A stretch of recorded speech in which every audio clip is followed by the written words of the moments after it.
Sir Kazmi साहब ज़रा बताएगा आपकी नॉलेज में क्या है जो पिंडी में कप्तान इमरान खान मुखालिफ जो बैनर्स लगाए हैं, खालिक कौन था?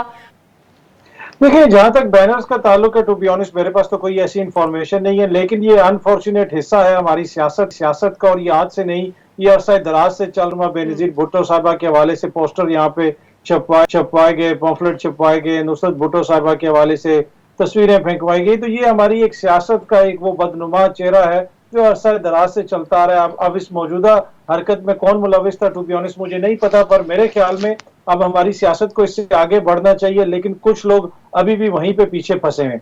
जहां तक पैगामात का ताल्लुक है, मसला ये है कि जब से ये हुकूमत आई, अगर आप इस हुकूमत की अपनी लैंग्वेज चेक कर लें, ये बार बार ये कहते थे कि जब तक हमें किसी दूसरी तरफ से सपोर्ट नहीं मिलेगी हम मुश्किल फैसले नहीं करेंगे।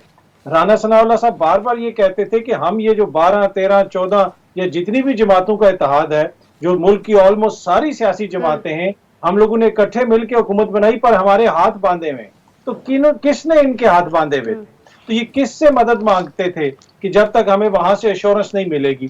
तो यही अनफॉर्चुनेट साइड है हमारी सियासत की कि जब सियासतदान खुद इस तरह की बातें करते हैं और फिर इस तरह के पैगाम देते हैं तो सियासत अंडरमाइन होती है, इदारे ज़ेर बहस होते हैं। और उसके साथ साथ जब बहुत सारी चीजें सियासत के अंदर सेटल नहीं होती, कासिम सूरी ने एक रूलिंग दी और उसके बाद हमने देखा कि एक सिलसिला शुरू हुआ कि इदारों की मुदाखलत बढ़ी आपकी पार्लियामान के अंदर, चाहे फिर लाहौर हाई कोर्ट के फैसले हों या सुप्रीम कोर्ट के फैसले हों, आपकी पार्लियामान को डिक्टेट किया गया। हो सकता है कि ठीक किया गया हो सकता है कि वो सियासतदानों की नाकामी हो, लेकिन जब इस तरह के फैसले आते हैं फिर बहस का रुख सियासत से निकल के इदारों की तरफ जाता है और इदारों की तरफ लोग देखते हैं और फिर इसी अतर काज़मी साहब ठीक है, अतर काज़मी साहब आप नहीं समझते कि आज ये बात की है खान साहब ने कि हुकूमत चाहती है कि हम फौज के सामने खड़े हो जाएं या हम और फौज आमने सामने हो या हम और अदलिया आमने सामने हो, लेकिन दूसरी तरफ देखा यह भी जाता है कि यही इदारों पे तनकीद भी कर रहे होते हैं। अदालतों से फैसला अगर आपके खिलाफ आता है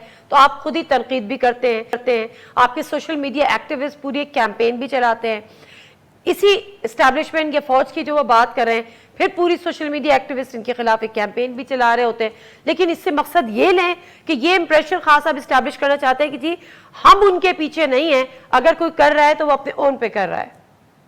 देखिए, अगर कोई इस किस्म की टारगेटेड कैंपेन है तो ऑब्वियसली मुल्क के अंदर कानून नाफिज करने वाले इदारे हैं, वो उसके ऊपर कार्रवाई कर सकते हैं। लेकिन अगर इदारों को कोई टारगेट करता है और वो ये समझता है कि वो पाकिस्तान के हक में कोई काम कर रहा है तो वो बिल्कुल गलतफहमी का शिकार है। अगर इदारे कमजोर होंगे तो पाकिस्तान कमजोर होगा। अगर आज खान साहब हो, हमजा साहब हो, काफ लीग हो, पीपल्स पार्टी हो, जो भी जमात है, या कोई आम सहाफी हो मेरे जैसा, अगर उसको रिलीफ मिलती है तो इन्हीं अदालतों से मिलती है, यही अदारे हमारे हिफाजत करते हैं। तो मेरे ख्याल में इदारों को इस तरह टारगेट नहीं करना चाहिए। बाकी हाँ, एक रियलिटी है कि हमारी सियासत के अंदर भुट्टो से के जमाने से पहले भी किरदार रहा है इदारों का, अदालत का किरदार रहा है, उसके ऊपर सवाल उठते हैं, उसके ऊपर कमेंट करते हैं, लेकिन उसको बुनियाद बना के पूरे इदारे को टारगेट करना मैं समझता हूं कि वो कतई दुरुस्त नहीं। तो मैं बात को अगर जरा सा कंटिन्यू काज़मी साहब आपसे इस हवाले से भी कर लूं कि अब आने वाले दिनों में राना सनाउल्लाह साहब ने तो एक दफ़ा फिर इस अहमियत की ज़रूरत पर अहमियत दी है कि जी सबको मिलकर बैठना होगा ताकि मुल्क के मसाइल हल हों।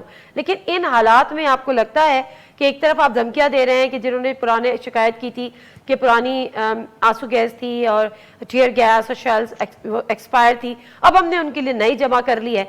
एक तरफ आप ये धमकियां दें और दूसरी तरफ आप कहें कि आप आके मिल बैठे, तो ये ऐसी सियासत चल सकती है मुल्क में? देखिए, मुझे समझ नहीं आता, इन सारी सियासी जमातों का बयानिया ये था, और ये वो सारी सियासी जमातें जो एक दूसरे के दरीना जो है एक दूसरे के मुखालफीन हैं।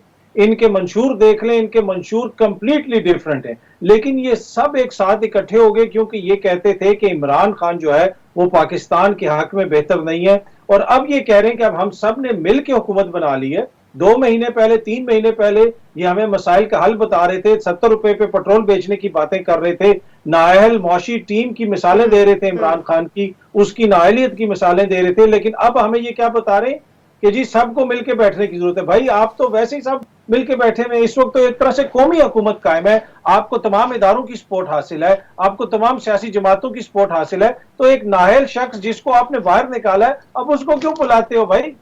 وہ تو برائیوں کی جڑ تھا. تو یہ سمجھ نہیں آتا مجھے کہ ان کا بیانیہ جا رہا کس طرف. ہاں بنیادی طور پہ اچھا ان سے لیکن چیزیں آپ لیکن لیکن کنٹرول اطہر نہیں ہو- کاظمی صاحب، ہاں ٹھیک ہے، اطہر کاظمی صاحب جب پی ٹی آئی کی حکومت تھی تو اس وقت یہ امپریشن تھا اور یہ خبریں تھیں کہ اس وقت بھی جو ہمارے مقتدر حلقے ہیں، اسٹیبلشمنٹ ہے، وہ یہ چاہتے تھے پی ٹی آئی کی حکومت سے کہ یہ اپوزیشن کو آن بورڈ لیں، ان کو ایک ٹیبل پر بٹھائیں، کیونکہ اس وقت آپ کو پتہ ہے پی ڈی ایم اور ووٹ کو عزت دو اور وہ نظریاتی والی بڑی کیمپین چل رہی تھی، اور یہی تھے جو اداروں کے خلاف کیمپین چلا رہی تھی جو آج کی حکومت ہے. اس وقت پی ٹی آئی پہ، عمران خان صاحب پہ یہ پریشر بلا شبہ تھا کہ جی آپ ان کو آن بورڈ لیں، بٹھائیں، ٹیبل پہ بٹھائیں، بات چیت کریں، لیکن خان صاحب اس کے لیے نہیں مانے. کیا آپ کو لگتا ہے کہ آج کہیں نہ کہیں سے یہی پریشر اس حکومت پر بھی ہوگا کہ جی خان صاحب کو یا پی ٹی آئی کو آن بورڈ لیں تاکہ یہ جو احتجاجی سیاست ہے تھوڑی سی ٹھنڈی پڑے؟